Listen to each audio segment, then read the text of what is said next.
Ladies and gentlemen, good afternoon. If you are joining us from Montreal, if you are watching and listening to this event in Montreal, of course, if you are joining us from the west coast of North America, a good early afternoon, a good early Monday afternoon to you. And if you are joining us from down under, from New Zealand, as our guest tonight, or I should say this morning does, then a good and beautiful Tuesday morning to you. My name is Csaba Nikolenyi. I'm the director of the Azrieli Institute of Israel Studies, also professor of political science at Concordia.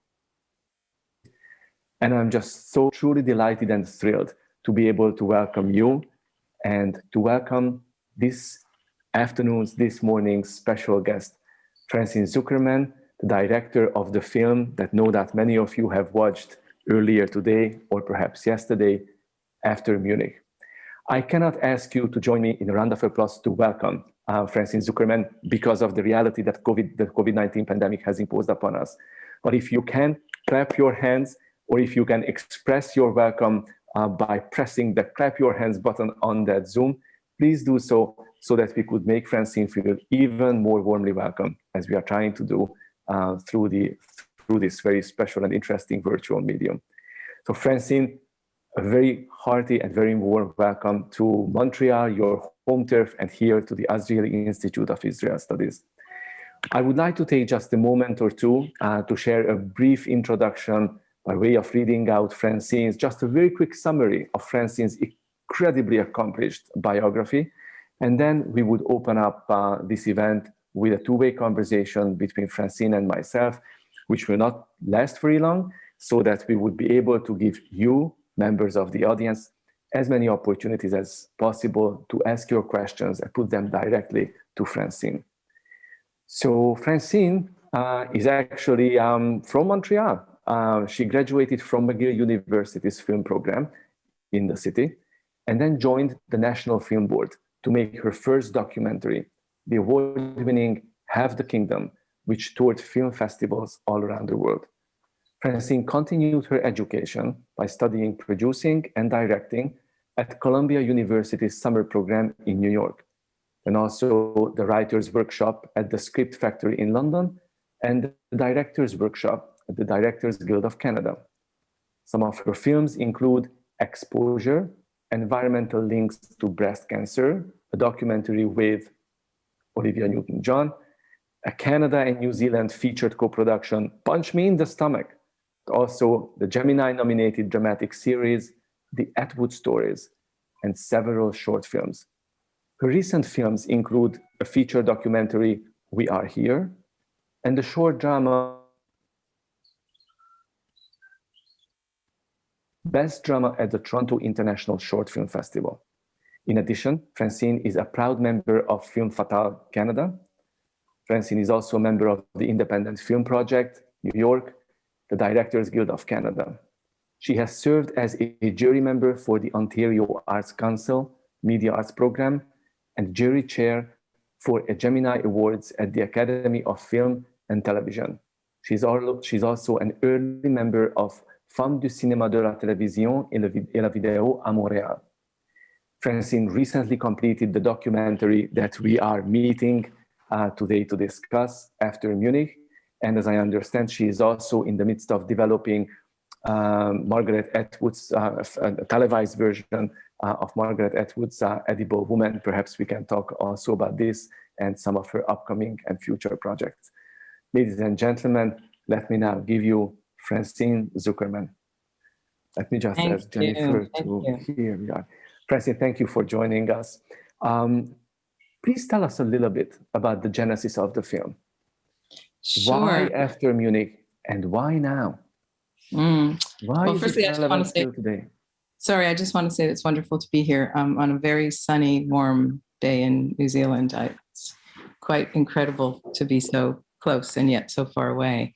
I just also want to acknowledge the first film that I made, which was Half the Kingdom, and your very own incredible Professor Norma Joseph has joined us as well, and she's a dear friend, and I just want to acknowledge and honor her because she has been so special in my life, and she was absolutely central to the beginnings of my career. So I just want to do a honor to Norma Joseph, Dr. Norma Joseph, who's joined us here.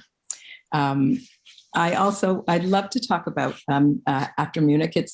It was a film that so interesting how one makes a choice of what film you want to make and how you go onto that journey. And it's just it's such a crazy and wonderful process. So it was one day when I was listening to CBC radio and I heard about Sylvia Raphel and I heard her story, and it was from the point of view of her superior in the Mossad, who had actually written a book about her.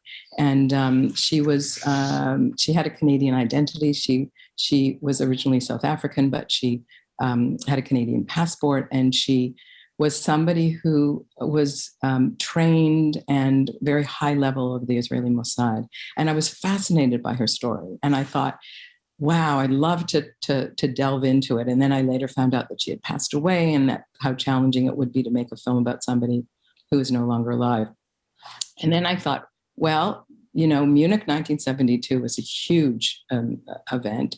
Many people either don't know a lot about it or were too young to know anything about it. And so I thought, what if I told the story through several people's lives who were impacted that day, instead of just through Sylvia's point of view, because she was obviously on the mission to assassinate the head of Black September, who was responsible. So that was sort of the genesis of this project. And I thought, okay, I'll see who are the people that can tell this story, either because they were there or because their lives were impacted. And that was sort of the very beginning. You chose to interview and tell us the story in a very intimate fashion of 4 women. Why them? Why women? A good question. Well, most of my work is sort of female-centered, but I was very interested in the people who, not that were left behind, but they were so hugely impacted by what happened, and that they were somebody like Ankie Spitzer, who was a widow of the athlete, yet, it was her husband who was murdered, but it changed her life. And so I was interested in that. I was interested in how, I've always wanted to tell women's stories, because I think that it's too often we don't hear enough women's stories. It's an interesting time now, because there's a real priority on female-centered stories by female filmmakers. We're working towards a 50-50 thing, so women filmmakers can have more opportunities. So it's interesting, because it was always how I wanted to tell the stories through these women's lives. And yet, were they central to the story, or were they on the periphery of the story? And I was playing with that. Sorry, the sun is just bright, and I hope it's not too bright, even though it's a gorgeous day. That's perfect. You're making us all jealous, and it's even livelier this way. That's wonderful. I'm actually on the beach. So I don't want to show you what I'm looking at. Francine, how did the process of making the film change you, your knowledge of, and your understanding of this incredibly painful and tragic chapter of Jewish and Israeli history, but also the understanding of Jewish-Israeli presence and place in the world? What was it to you before, and what is it to you now? I knew so little about it. And I think that was also the impetus to make the film, is that I didn't know a lot of the details, and I assumed a lot of other people didn't know a lot of the details.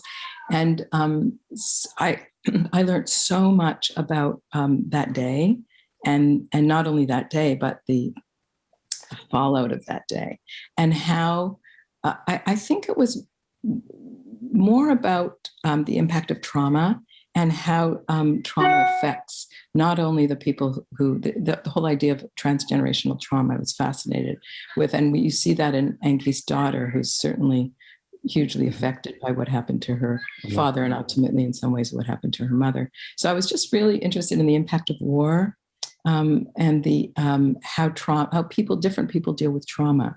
So even though somebody like Marianne Gladnikov, who was a part of the Mossad, and her story was somewhat peripheral to her experience was somewhat peripheral to what happened in Munich. I wanted to include her because I thought, here's somebody who, in contrast to Anki, who is so affected by what happened to her that she's clearly suffering from PTSD. And so that it was really interesting to me to delve into that idea of how different people deal with trauma. And that for somebody like Anki, it was about continuing to fight and to really look at how she can keep her husband's memory alive, even though she was only married to him for a short time. And she's, 70 something now, and she was 26 when her husband died. So when I started the film, I wasn't sure where I was going to go with it. I knew I wanted to tell the stories, but that's the process of documentary filmmaking, which is so exciting and revealing and fascinating. Francine, what was the Canadian and / global reaction to the film? Unfortunately, the COVID happened, so I wasn't able to travel as much with the film as I could. But I did have a screening in Montreal, in Warsaw,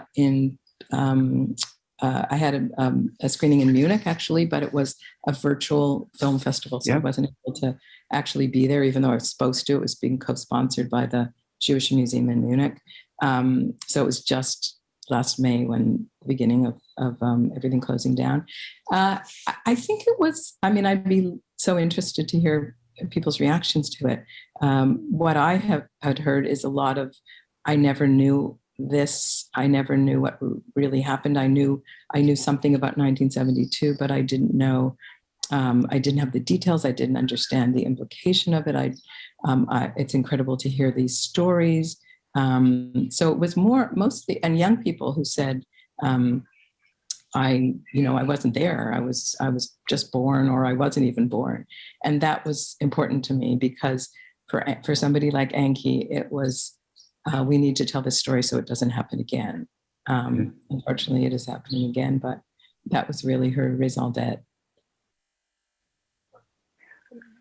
Are you maintaining any kind of relationship with, obviously, 3 of your interviewees now that the film is over? Are you in touch with them? Do they keep in touch with you? And if so, what's the nature of the relationship that you forged? I am. As a matter of fact, when I was supposed to be in Munich last year, we were then going to tour Israel. We were supposed to screen at the Cinematheque in Tel Aviv and Jerusalem and Haifa, do the whole route. And Anki and Esther and Marianne were going to come to the screenings. So unfortunately, that didn't happen. But yes, I've kept in touch with them. Marianne goes to Sweden every year, and so she sends me photos of where we filmed at her beautiful lakeside cottage. Anki, I keep in touch with Anki and Esther as well. We're all sort of going through the same thing in terms of not being able to visit each other, but I'm really hoping that I could still, maybe by next year, we can actually have some events in Israel with them. There was a virtual screening, I think, that Esther participated in at the Tel Aviv Cinematheque. But I really want to have an event where we can all join together and actually sit in a cinema, which is a fantastic concept. And if we remember that and be able to discuss the film, because that's, you make a film because you want people to see it and you want to sit together and you want to hear reactions, So I really hope to be able to see them soon when things change. It sounds like Israel's doing a really good job. Yes, absolutely. And please keep us posted about these planned events, because now that you're part of our Institute family, we want to keep following all the wonderful things that you do, so that we could in turn keep our followers and members abreast. Now, any documentary has to have a final cut. So the director always has some painful decisions to make. Certain things just will not make it. what would be, or what were some of the most painful decisions you had to make in terms of things, voices, characters to leave out? Not all, but if you could share some with us, if you could have made this documentary a little longer or twice as long, what are some of the voices? What are some of the narratives that might have made it into? That's a really interesting question. I think I would have liked to have had, well, it actually was part of my process, is I wanted to hear from Ali Hassan Salameh, who eventually was assassinated in later on when he was in Beirut. The Mossad successfully did. I was trying to approach his widow and talk to her about, she claims that he wasn't responsible. And I tried to approach his widow, who actually was Miss Universe 1971, I think. And she lives in Beirut, and she's very well known in Lebanon. And I tried to find a way to access her. And at every step, I was blocked, even by the Canadian embassy. Said, we don't want to help you in any way. And so even though I wasn't coming as an Israeli filmmaker, I was coming as a Canadian filmmaker. I had filmmakers, Lebanese filmmakers and colleagues, so many different people who said they would help me, and then I never heard from them again. So it was a very strange experience, but I really wanted to hear from her. I thought it would be incredible to know what she has to say. And I also tried to approach, so when the team went to Norway to assassinate Ali Hassan Salameh in 1973, they made a mistake, as you know from the film. They made a mistake, and they killed the wrong man, even though Sylvia and Marianne said, we've got the wrong guy. And he was with his wife, who was pregnant at the time. And I tried to reach her, and through a colleague of mine in Norway, she called her, and the widow, she hung up on her and said, I never want to, not interested in having anything to do with you. So I really did want to look at how other people were affected, not just the Israelis in the story. But, those are things, you sort of go on that journey, and it happens, and you end up being happy with the way you hope you're happy with the way it turned out. I also tried to interview Moti Kafir, who wrote the book about Sylvia Raphel, and is her superior. And he was so difficult to deal with. He actually said, the only way I'll be in the film is if I control the creative story and have control over the film. And I said, we can't do that. And firstly, I won't get the financing on the film because it's a Canadian film, and but anyways, I wouldn't want him to control the creative story. So I'm sorry about that, because it would be, even though I told her story through other people in her life, I would have loved to have heard his version as well. And since he was so central in her life while she was in the Mossad. Francine, in some documentaries, the director, producer allows her or himself to be seen, to be heard, sometimes in direct conversation with the interviewees. In this movie, or perhaps that's your signature, we don't hear you, we don't see you. We see, obviously, your footprint, and you walk us through the narrative, through the choices that you make about the scenes, about the conversations. Why? Is this unique to this film, or is that your directorial style? And if so, what's the purpose of that? Why do you not want to be seen directly and heard directly in the film? There's so many different schools of thought on this.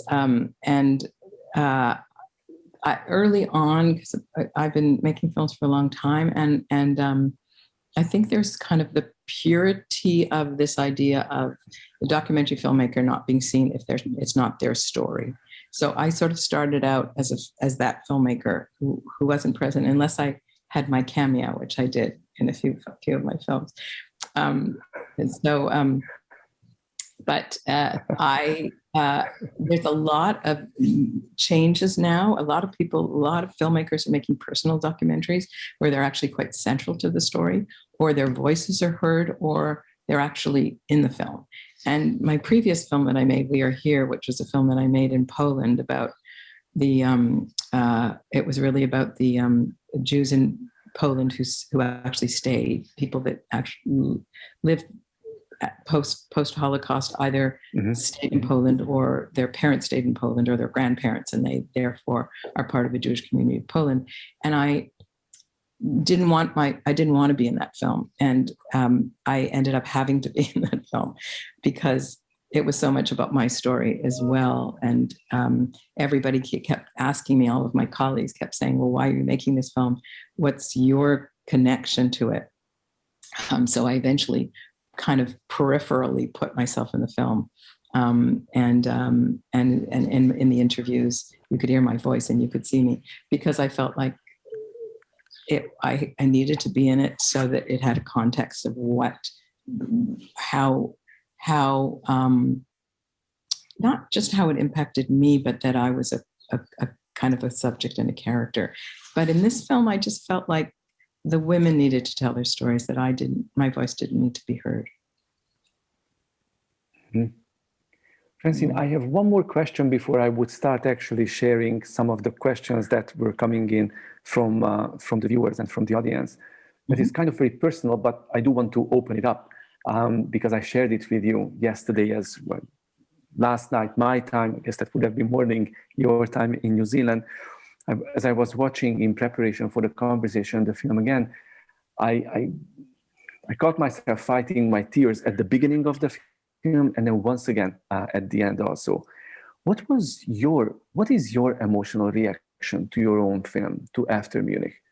Are there particular moments that touch you in ways you were not prepared to? Or do you find any part of this story, the story you're telling, the narrative you're telling, emotional?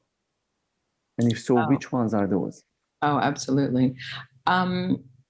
Was interesting, a few things. One is when I was interviewing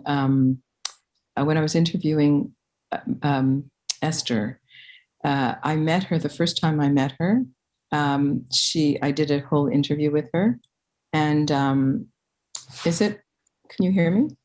Can everybody hear me? Yes. Oh, okay, because my little box isn't, oh, there we go. So when I first met her, I interviewed her, and she told her story.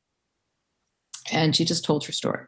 And I thought, that's really interesting. You know, she must have told her story so many times that she just tells her story without the emotion that I would have thought she had it, because she was so close to her coach. And then we went to Munich together, and that scene where she's on the she's in the Olympic Village on the track was the first time she had ever been back on that track since 1972. And then I interviewed her again, and we had a totally different relationship. So that, that's when she broke down in tears, and her friend who was with us said, I've never seen her get so emotional telling this story. And I think it's because, which is what's so wonderful about being a documentary filmmaker, is that you create a relationship with these people. It's not like you're a journalist and you come in and do an interview and you leave. And the same thing with Marianne. You know, the first time I met her, she just did this interview, and then she said, I don't want to have anything more to do with this, telling the story. It's too traumatic for me. And I spent about a year and a half keeping in touch with her, going back to Israel, having coffee with her, getting together with her. And eventually she said, I really wanted to film her in the swimming pool in Tel Aviv, in the Gordon swimming pool, which is right on the beach. And she goes there every day to swim. And she said, no, I don't want to be in the swimming pool. And by the time we spent more and more time together, she agreed to be in the swimming pool, and I wanted her alone in the swimming pool. But it's a very popular swimming pool. So I just was like, okay, how am I going to make this happen? Maybe my dad up in there will help me. And And so it just so happened we got permission, which everybody said you couldn't. And then that day, it was just starting to like lightly rain and everybody left and we got that scene. And then she agreed, which is amazing, which is these little moments that happen.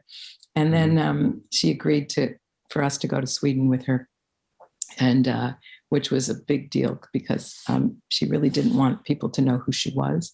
So, and she just was really honest and open in a strange way because she didn't have she wasn't able to really talk about what happened the way Anki was, but I know that it was a huge thing for her to even be in the film. So that was, so all those little moments. And then I think the other moment for me was it's in the end of the film, is when we were on at the Gaza border with Anki, and we were filming there. And what happened that day was incredible. So we went off she was reporting, and we went with her, and we were able to have the drone, because it just so happened that, which is so typical in Israel, is the people that own the company that do the drone also work for the military. And so we were allowed to do it, because usually you couldn't have a drone at the Gaza border. So we were filming, and Anki was reporting, and then we left to go for lunch.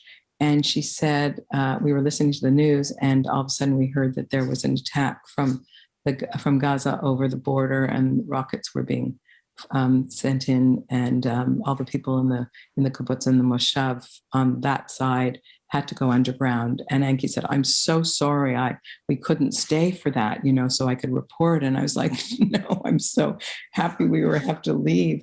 So we just missed the attack from the Gaza side. And it was just a beautiful moment to be there with Anki. And then it all changed afterwards. Yet we were able to it's so strange. So for me, it was just to be able to get this beautiful moment with Anki. Yet moments later, anybody on the Israeli side they were not safe. So it was reality changed that moment. Yeah. Francine, there is a fascinating question coming as a kind of a play on, or the reverse side of the question that I put to you earlier. It's coming from Irving Epstein. Was there anything in the film that you wish you had omitted? Fascinating. Fascinating question. Not that I wish I had omitted, but I think the challenge was, the biggest challenge was with Marianne, because I really wanted her, I really thought I wouldn't have to keep her in shadow the whole time. And I asked her if she would reveal, because she's now in her 70s, her life has changed. People know what her name is, and yet she wouldn't totally open up to me. I mean, that was the story. She'd never talked about this ever before. So on one hand, I'm really happy she's in it. On the other hand, sometimes I think about, how important was her story in this bigger event? And some people have said, she didn't really fit into the film, that it was a different time, a different event. But I just felt like I wanted to see how different people react to something that happened, and how it really profoundly changed her life. So that was a tough one. It was, sometimes I think, I shouldn't have put her in the film. I should have just stuck to Enki and Esther. They have incredible stories to tell. And I have a lot of more footage that I could have put in. That why did I have Marianne and Sylvia in there when it was a different story? So sometimes I think about that. But I did want to see how it affected more than just the two people that were there that day. Another question from Michael Scrigner. Did you interview widows who never made it into the film? Widows of the athletes, yeah. Yeah, I did. I met with Lana Romano, who was the other widow who is sort of vocal and quite well known, because Anki and Alana were both responsible for the Munich Memorial. They're actually the ones that are out, sort of speak out. I didn't meet any of the other widows. They were not sort of available to me. But Alana, I chose Anki over Alana because Alana only spoke Hebrew, and it just was easier. For my first choice it was just easier to have Anki because she spoke English, and then later I was really happy with that choice because her story is so interesting in that. In that she is a reporter she covers the Middle East politics for Dutch and Belgian television. And I found that really interesting in terms of her experience and everything. So I thought, okay, she's got to be this sort of central story. And I didn't want too many people. So I just felt like having Esther tell the story from her point of view as an athlete, and Anki from her point of view as a widow, just gave us sort of a different way of experiencing the event. We have a question about Sylvia Raphel, and the question comes from Jack Kinsler in Montreal, and here it goes. If I'm not mistaken, it was Sylvia Raphel who was involved in the final takedown of Hassan Ali Salameh in Beirut, as you mentioned, Francine. It was actually hinted by her boss, Motek Fir. Would you happen to have more details about what took place? You touched upon it already. Is there anything more? She wasn't the one. She was there in Norway in 1973, and she, her and Marianne and 7 others were actually convicted of a crime, and they were in prison. So she was, and of course then she no longer could be part of the Mossad. So she was not part of what happened in 1979, I believe. But in 1979 it was another team, Mossad team, and it was another woman who led the Mossad team. She was a British woman who I actually was looking for as well, because I wanted to hear from her.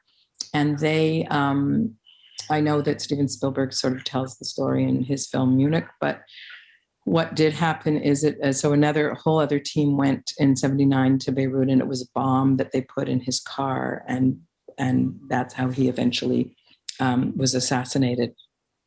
So Sylvia, what happened to Sylvia? So she was in prison. Her and Marianne were in prison for a short time. There was some negotiations between the Israeli and the Norwegian government to release them. And then she went to Israel for a little while, stayed on the kibbutz. And then, as you can tell in the film, she married her lawyer, who left his wife for her. And they eventually moved to South Africa. She moved back to South Africa and lived there for quite a long time until she died. So she could clearly no longer be a member of the Mossad as soon as her identity was revealed. Thank you, Francine. Actually, 3 interrelated questions from Kathy Korakakis. And here you go. Compliment, I enjoyed the documentary very much. My questions are, why are the files kept secret and not shared with Israel or with the world today? So there could be a way to better understand what actually happened. Question number 2, what do you think the chances are that these files will be released? And 3, is there a memorial in Israel for the athletes? Yes, there is a memorial in Israel, in Tel Aviv, for the athletes, and they do an event every year to commemorate what happened in 1972. In terms of I don't know a lot of what's happened. I've been sort of following it through Anki. We don't know why it was kept secret. I think that a lot of the reason is that the Germans messed up so badly in terms of security and the way that they eventually dealt with it. Like the fact that so many people died, and all of the Israeli athletes in the men's quarters were killed.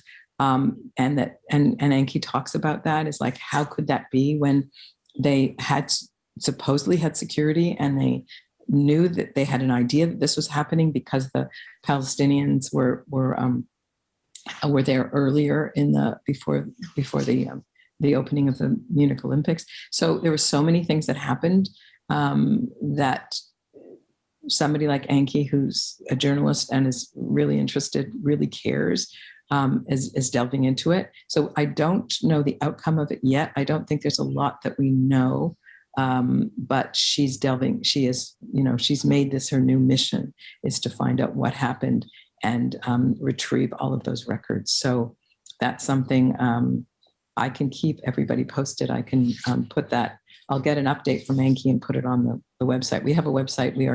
It's aftermunich.com, and there's also some amazing stuff on there where we actually delve into this idea of terrorism and how it's impacted post 72 to today. And so there's a lot of really interesting information on that site, and I can add once I know the outcome of what happened.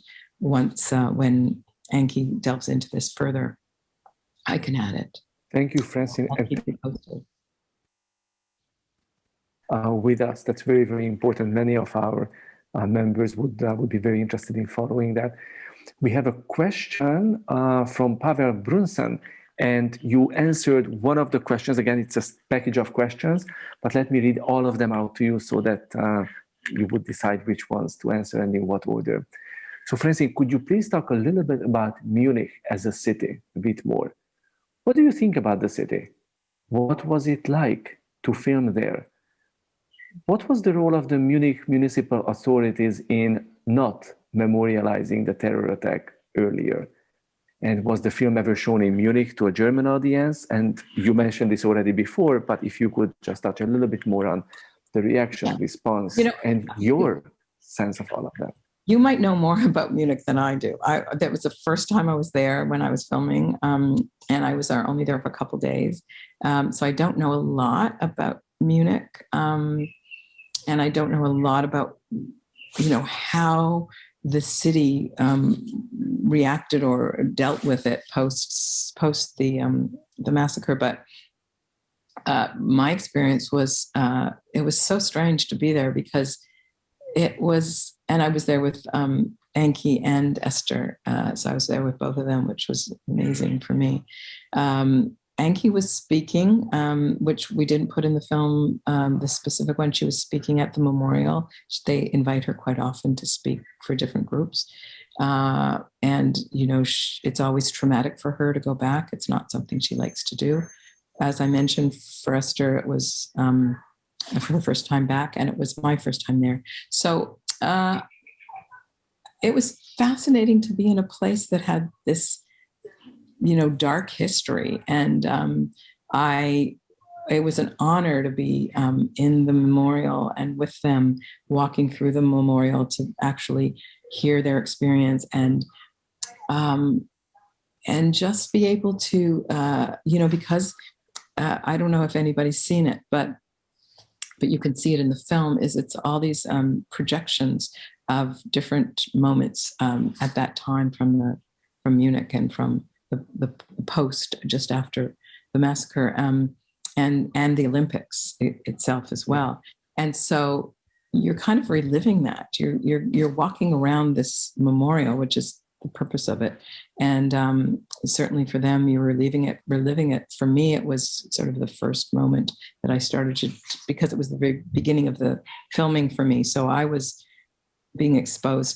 slowly being exposed to some of the moments, not only for them, but for me, that was my first experience. So I don't know if that answers the question, but that was sort of the first and last time I was in Munich, and I was really looking forward to showing the film at the Documentary Film Festival there. And as it happens for all of us, the world closed down then, and I couldn't get there. But that would have been an incredible experience to have a German audience, for me to be able to be there, for it to be co-sponsored by the Jewish Museum would have been amazing. And I'm so sorry that I wasn't able to be there with the German audience, but I know they saw the film. People saw it virtually, and I did get comments. And it was a mix of mostly interesting comment. To me, it was kind of chilling and surreal to see. I believe it was Esther walking back to the actual apartment block where you see the memorial plaque on the side, and of course the small stones that Jewish visitors piled up over the years on top. But she tells the viewer, people live here, they come in and out, no one cares, no one knows. And as you were looking for information about where the site is, no one knew. Mm-hmm. That kind of general ignorance, lack of knowledge about something so profoundly important and significant. That was chilling. As was the point. It was Anki who was Anki. And also her daughter talked about what it was like for her to go back and say, like, this is such a huge moment in my life, that this is when where my father was killed, and people are just walking around as if nothing happened. Yeah, that's right. Thank you. Profound for them.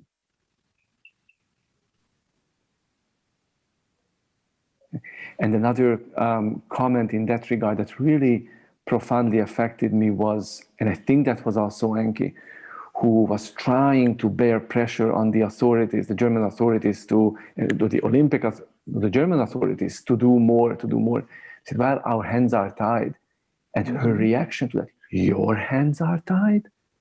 Your hands? It was my husband. Here, it was chilling. Francine, we have a question from David Modiin. Can you tell us a bit about birds in the film? Are they some kind of a metaphor? They come up at different moments. As I'm asking the question, I certainly am seeing in front of my eyes one particular moment towards the end. But what's Francine's view about birds and the use of birds in the film? I'd love to hear what other people think about that. I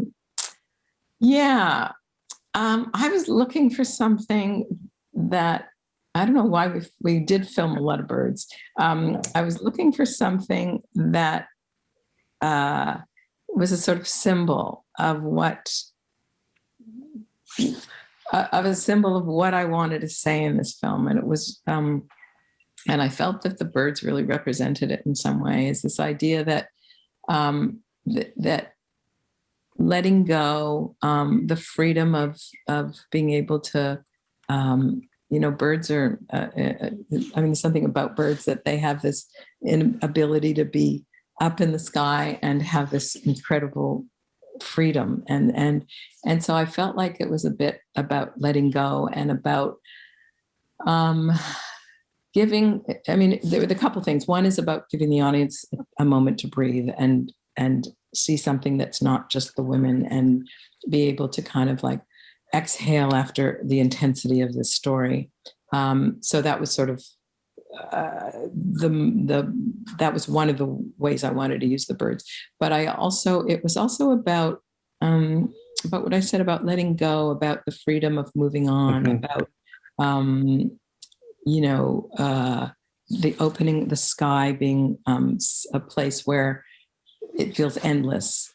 So I just wanted something that felt like this moment to breathe, to exhale, to give yourself some a break from the intensity. On this particular point, Sandra Sterling is sending a very interesting point in the chat.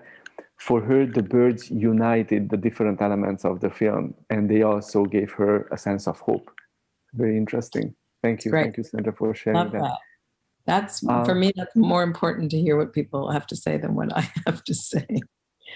Another question from another Sandra about your thoughts about the morals of the International Olympic community and association. Obviously, we are entering with this question political territories, but do you have any sense or opinion about the Olympic Games being hosted in China, considering Chinese policies and so on and so forth? So any points, any views on that? Well, I had to deal with the Olympic Committee because of the footage. So that's always the biggest challenge for any filmmaker is getting archives and being able to afford archives.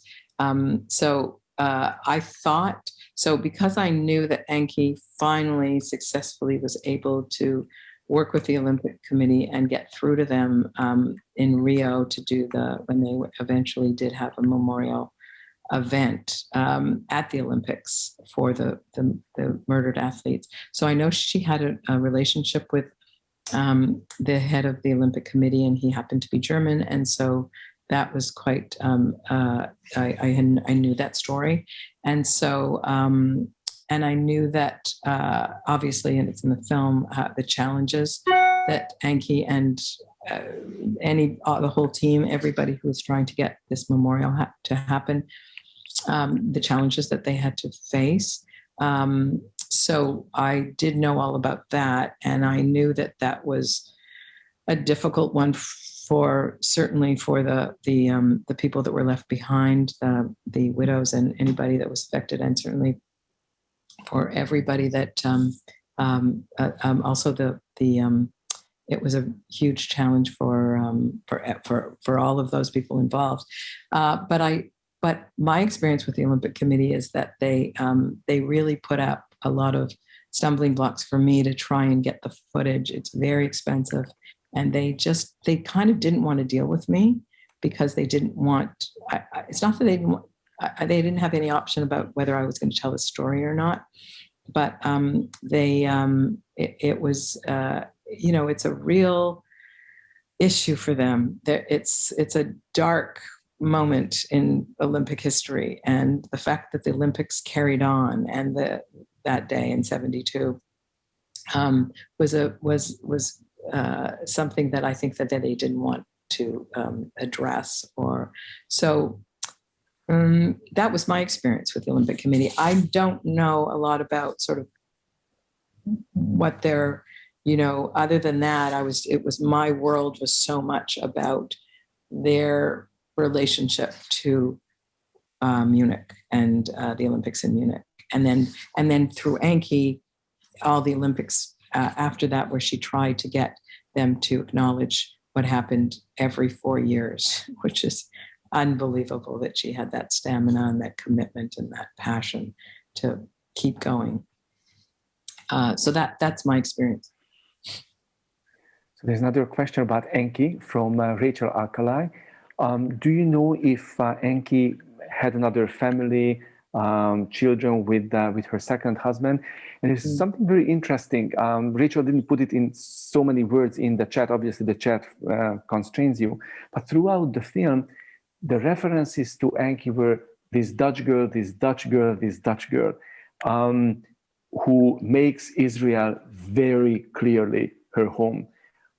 Is there a conversion story? Did she grow up Jewish? Did she become Jewish by choice? Is that an important part of the story? So I'm just trying to get the general gist of Rachel's question, but I think I'm getting it right. It's a great question. So she was 26 when her husband was murdered. She did think a lot about living in Holland. As her parents said, her life would be much easier. She chose to stay in Israel because she wanted her daughter to know who her father was, and for her daughter to have to be part of the Israeli society. She converted to Judaism. She did marry again, had 3 more children. One of them is very religious. I was hoping to actually include them in the film, but they chose not to, other than Anouk, who was actually, whose father was Andre. She has grandchildren, as you can see there in the film. She has a very full life in Israel. She spends a lot of time, as you know, covering the Middle East for Belgian and Dutch television. She's very, she's a real committed Israeli. She really cares about what's happening in Israel, but yet and I think you got that sense when she talked about what happened right after the massacre in 72, when Golda Meir said, this is what's going to happen now. And she just said, well, do we really have to, is there another way to find justice for the terrorists? And so I think that the fact that she's Dutch has, she had an ability to pull herself back from the intensity of the politics. But she so cares. And, I think one of the most profound moments for me was when she talked about interviewing Arafat. Yeah. And, this moment where I was trying to get the footage of that interview with him when, she didn't tell him who she was. And yet it was and her hands were shaking, when she was interviewing him. So she's really an integral part of Israeli society now. And she only made, I think the turning point was really because she had this daughter, and she wanted her daughter to have a life in Israel, and, have that, the memory of her father. I think it would be so different if her daughter grew up in Holland. So she really made that choice for her daughter. And also organizing this very special trip for the next generation to, I believe it was the Olympic Games in Barcelona. Yes, I think it's Barcelona, yeah. I think it was in Barcelona, mm-hmm. to make sure that the next generation remains connected with and becomes aware of the overall significance of what the Olympics are supposed to be, and what they were not always, what they could not be. Incredible, really. Incredible, I think, that she, and that the kids all just went just really saw these Palestinian athletes as athletes, and they were able to have that perspective. And so was Anouk. Thank you. Since we are talking about the next generation, what's your sense of the continuity that Esther is nurturing? Because that's a very important part of this. So she had a different mission. She wants sports, Israeli sports, to be an ambassador for the country. And she wanted to train the next athlete who will break her record, and she has. Did you meet, obviously you interviewed briefly this young woman, Dina Weitzman, I believe. Mm-hmm. Her name was Weitzman, yeah. What's your sense of that continuity? It's a different one from the one that Enki is telling us about. That's great. I'm so happy you asked me that, because as a filmmaker, you want those moments. And we filmed earlier in the year in May. And then I was going back again in July. And when I was in there with Esther in May, I said to Esther, I really want to see you with the next generation, and who's sort of carrying the torch that's carrying on for you. And is there anybody who's broken your record? And she said, no, there's nobody. I was like, well, there's got to be, this is how many years since you were, you had that, you've kept that record for how many years? There's got to be somebody who's broken the record. And a week before I think it was about a week before I left to shoot again in Israel in July, I got a note from her saying, you won't believe it, but a young 19-year-old just broke my record. Mm-hmm. And so I was so excited, because I was like, this is fantastic. We can have them together. We can, see, and clearly Diana, Esther is a real role model and inspiration to Diana as a 70-something-year-old woman and a 19-year-old. And so I was just so happy that moment happened, because I was like, oh, I really wanted to see that. And especially because Esther goes, there's the scene with the kids, and she inspires the younger generation and kids. And I just wanted to see this idea that there's the next generation is carrying the torch, or she's passing something on, or that, and how important the athletics and is to her for Israeli athletes to actually accomplish something, even whether it's the Olympics or not. But it's very cool that Diana now is hoping to go and get into the Olympics. So she's really following in Esther's footsteps. Francine, we have a beautiful comment from Sari Greenberg, who just follows on the beautiful credit and compliment that you paid to our own Norma Joseph, Professor Norma Joseph, and she's thanking you both for half the kingdom that she studied. So that's just a beautiful way also to really frame this event. So Norma, we see that you're in the audience. Thank you. And Francine, thank you so much for this. Thank you for making the film, and thank you for precious time away from the beautiful beach that is no doubt inviting you in New Zealand. And thank you for being here with us. On behalf of the Azrieli Institute of Israel Studies, ladies and gentlemen, please join me once again in a round of virtual clap of hands to thank Francine for this wonderful, wonderful exchange. And as a way of saying goodbye, Francine, we wanted to share this picture with you. I love it. As you're closing the documentary with a shot of Enki in front of the Peace Wall, the very first summer school that I led with our Concordia students to Israel in 2017 actually took us to that wall. So there is a very nice way in which Montreal, Israel, Francine, Concordia come together here, even in this virtual. I love it. It's fabulous. Thank you. Yeah. And so, ladies and gentlemen, let me cue Jennifer with a request to please share some slides about our upcoming events. So if you're free, please join us on April 7th for the third segment in our series on From Montreal to Israel, where we are featuring former Montrealers who made Aliyah and who are making contributions to Israeli life, society, culture, science, and so forth. Our guest will be Professor Gil Troy, Wednesday, April 7th at 1 p.m. Eastern Standard Time. And waiting for the next slide. On Sunday, April 11th, in collaboration with the Jewish Public Library, we will be virtually screening Israel, Le Voyage Interdit, a fascinating, the first part of a fascinating documentary that no doubt is going to interest many of you. And just waiting for the next slide.